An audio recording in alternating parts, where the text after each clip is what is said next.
இப்ப நாயுடு ரெட்டியை பழி வாங்கணும், ஜெகன்மோகன் ரெட்டியை காப்பாத்திடுவாங்க. ஏன்னா ஜெகன்மோகன் ரெட்டியோட பின்னணி தமிழ்நாட்டுல மிக அதிகமா இருக்கு. இவங்க ரெண்டு பேரும் இப்படி வந்துட்டா அப்படி வந்துட்டா ஆந்திராவில இல்லாம பண்றதுதான் அவருடைய அடுத்த இலக்கு. ஏன்னா அந்த அளவுக்கு அவர் பாதிக்கப்பட்டிருக்கார். காசு கை நீட்டி வாங்கிட்டீங்க, அதெல்லாம் நீங்க பேசாம இருக்க முடியாது.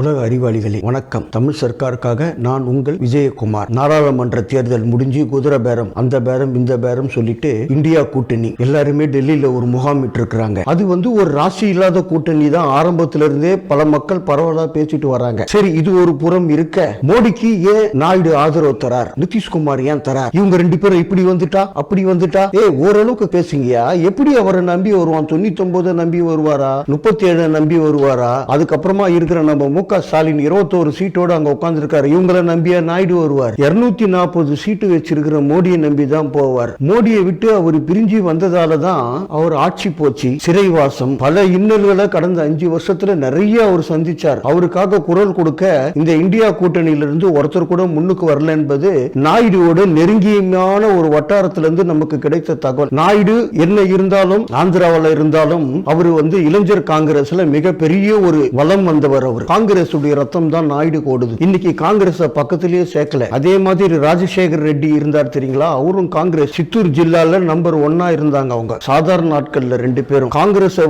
இந்திரா காந்தி அம்மா தன்னுடைய தோல்ல தாங்கினவங்க. அவங்க ரெண்டு பேருமே தூக்கிட்டாங்க. சோனியா காந்தி இன்னைக்கு அந்த கட்சி உள்ள கால வச்சாங்களோ இந்தியா ஃபுல்லா சதுரி போயிருக்கு. சரி, நம்ம இந்த கதைக்கு வருவோம். சந்திரபாபு நாயுடு என்ன நடந்தாலும் நரேந்திர தாமோதர தாஸ் மோடி அவர்களுக்கு மட்டுமே ஆதரவு தருவார். இதனுடைய பின்னணி என்ன? அவருடைய இலக்கு ஒய்எஸ்ஆர் காங்கிரஸ் ஆந்திராவில் இல்லாம பண்றதுதான் அவருடைய அடுத்த இலக்கு. ஏன்னா அந்த அளவுக்கு அவர் பாதிக்கப்பட்டிருக்கார். பாதிக்கப்பட்டாலும் பரவாயில்ல, ரொம்ப அசிங்கம் பட்டு சிறைவாசம் எல்லாம் போயிருக்கார். அதை பழி வாங்கறதுக்கு இந்தியா கூட்டணியில சேர்ந்தா பழி வாங்க முடியாது. இதுல எல்லாம் 20, 25, 30 உள்ள வந்திருக்காங்க. எல்லாரும் பேரம் பேசி ஜெகன்மோகன் ரெட்டியை காப்பாத்திடுவாங்க. ஏன்னா ஜெகன்மோகன் ரெட்டியோட பின்னணி தமிழ்நாட்டுல மிக அதிகமா இருக்கு. தமிழ்நாட்டுல மட்டும் இல்ல, இந்தியாவில் பல ஊர்ல அவருடைய பின்னணி, அதாவது சொத்துக்கள் ரொம்ப பலமா சேர்த்திருக்கிறார் தன்னுடைய உறவினர் மூலமான்னு சொல்லி நாயுடு ஆட்களுக்கு ஒரு கிடைத்த தகவல். இப்ப நாயுடு ரெட்டியை பழி வாங்கணும், அவர் பழி வாங்கறதுக்கு அவருக்கு என்டிஏ கூட்டணி சரியான ஒரு இடம்.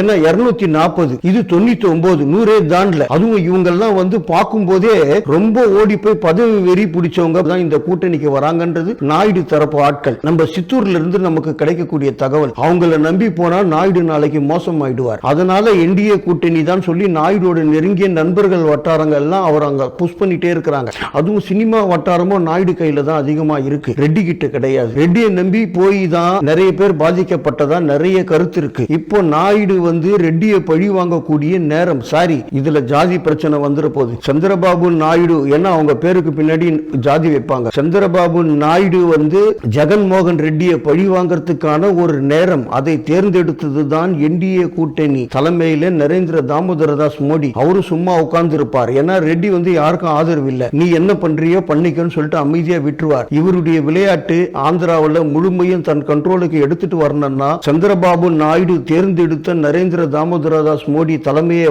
ஆந்திராவே பாராட்டுது. ஏன்னா ரொம்ப பாதிக்கப்பட்டாங்க சந்திரபாபு நாயுடு. அதற்காக தான் அவர் அதை தேர்ந்தெடுத்திருக்கார். அங்கிருந்து இங்க வந்துருவாங்களா, நிதிஷ்குமார் வந்துரும், இதெல்லாம் நீங்க பேசிக்கிட்டே தான் இருக்கணும். நீங்க இன்னும் கொஞ்சம் பேசிட்டே இருங்க. ஆனா உங்க பார்வையெல்லாம் வேற மாதிரியான பார்வை. நாயுடு, சந்திரபாபு நாயுடுவோட பார்வை மொத்தம் இப்போ ஜெகன்மோகன் ரெட்டி மேல இருக்கு. பழி இன்னும் ஒரு 3 மாசத்துல ஆரம்பிக்க போறாரு பாருங்க சந்திரபாபு நாயுடு. தன்னுடைய சிறப்பான பணி, வெளிநாட்டில் இருக்கிற பீர் கம்பெனி எல்லாம் உள்ள பிடிச்சி ரிமாண்ட் பண்ண போறார். அந்த அளவுக்கு ரொம்ப ஃபாஸ்டா ஒர்க் பண்ண போறார். அடுத்து ஒரு நல்ல பதிவில் நான் உங்களை மீண்டும் சந்திக்கிறேன். நன்றி, வணக்கம்.